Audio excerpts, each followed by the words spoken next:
काला फास्फोरस दो रूप में पाया जाता है, एक अल्फा और एक बीटा। जिस तरह से आप सभी स्टूडेंट श्वेत फास्फोरस और लाल फास्फोरस का संरचना देखें, आज काला फास्फोरस का भी देख लीजिए। सबसे अस्थाई इस तीनों में काला फास्फोरस होता है, क्योंकि इसकी संरचना जटिल होती है और जटिल संरचना के कारण ये काला फास्फोरस कम अभिक्रियाशील होता है। तो सबसे ज्यादा अस्थायित्व इसी का होता है।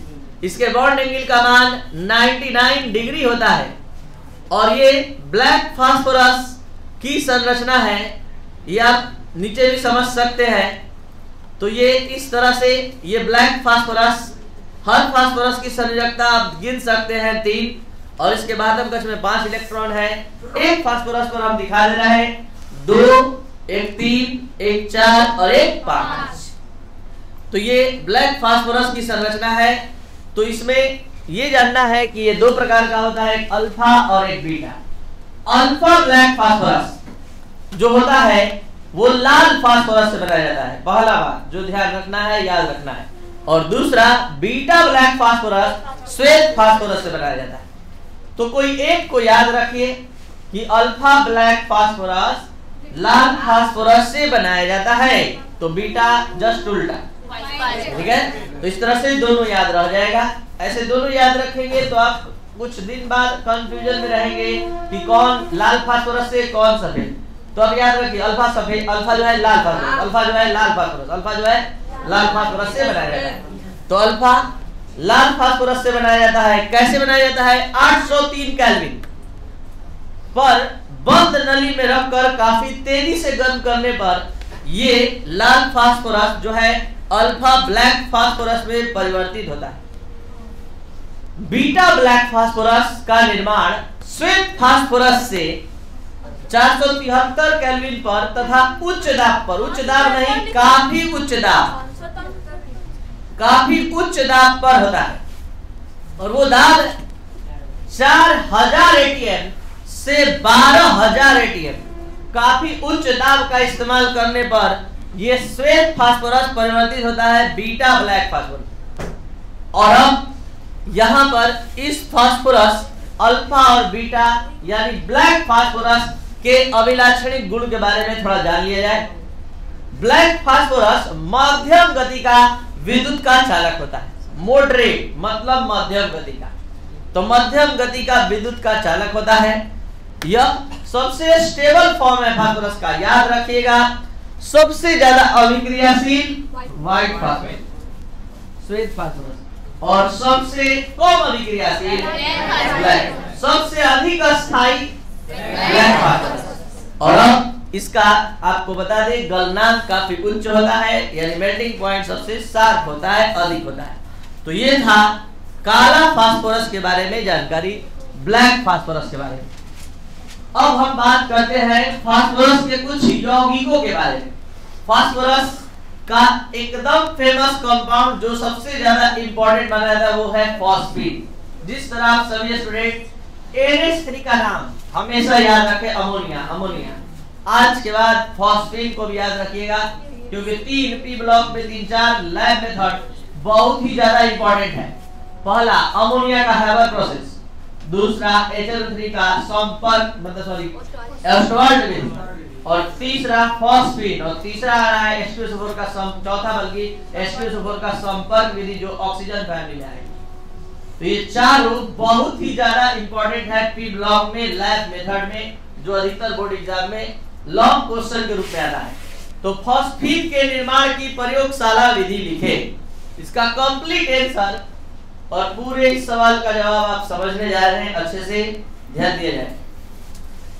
यहाँ लैब मेथड ऑफ PH3 यानी कि PH3 के निर्माण की प्रयोगशाला विधि। क्या है प्रयोगशाला विधि? तो यहाँ PH3 बनाने का 4 मेथड दिया गया है। पहला मेथड मेटल के फॉस्फाइड से। तो ये मेटल का फॉस्फाइड क्या होता है?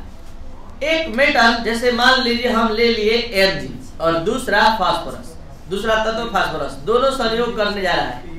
फास्फोरस का संयोजकता कितना होता है? 3। बाह्यतम कक्ष में 5 इलेक्ट्रॉन है तो संयोजकता कितना होगा? तो इसका संयोजकता 3 और मैग्नीशियम 12 2 8 2, इसकी संयोजकता 2। क्रॉस वाइज अरेंजमेंट सूत्र तैयार होगा Mg3p2। तो ये मैग्नीशियम फॉस्फाइड कहलाएगा। तो जब कोई मेटल डायरेक्ट फास्फोरस से संयोग करेगा तो मेटल का फास्फाइड बनता है, और इसी मेटल के किसी फास्फाइड को लेकर आप केवल उसमें जल मिला दीजिए तो मेटल का फास्फाइड जैसे ही रिएक्शन करता है फॉस्फीन गैस बाहर निकलता है। यहाँ हम सोडियम फास्फाइड लिए, जैसे आप ऑर्गेनिक केमिस्ट्री में रूल लिखा करते थे वैसे यहाँ रूल आप लिख सकते हैं metal phosphide plus water arrow pH3। इसका मतलब समझ जाएंगे, मेटल का फास्फाइड वाटर से रिएक्शन करता है तो क्या बनता है? लेकिन शर्त है फास्फाइड, और फास्फाइड ये सोडियम फास्फाइड है, ये कैल्शियम फास्फाइड है, जल मिलाते ही फॉस्फीन गैस बनेगा। ये Na3p है तो NaOH निकलेगा, और ये Ca3p है तो CaOH का ऑल्टरनेटिव। अगर आपको मन है A3p लेने का तो आप बताइए यहाँ क्या बनेगा? AOH का होगा। दूसरा मेथड, सेकेंड मेथड है H3PO3 को डायरेक्ट हीट करने पर आप PH3 बना लेंगे, और तीसरा मेथड PH4I, यहाँ इसको KOH या NaOH से ट्रीट करने पर यहाँ PH3 का निर्माण हो रहा है। 4 अलग अलग मेथड है, ये भी PH3 बनाया, ये भी PH3, ये भी, और ये जो बन रहा है डायरेक्ट फास्फोरस का NaOH से रिएक्शन से। चारों मेथड से PH3 ही बनाया गया। आपको बता दें कि चारों मेथड से प्राप्त PH3 में अशुद्धि के रूप में 2 पदार्थ होता है, और ये P2H4 और P4।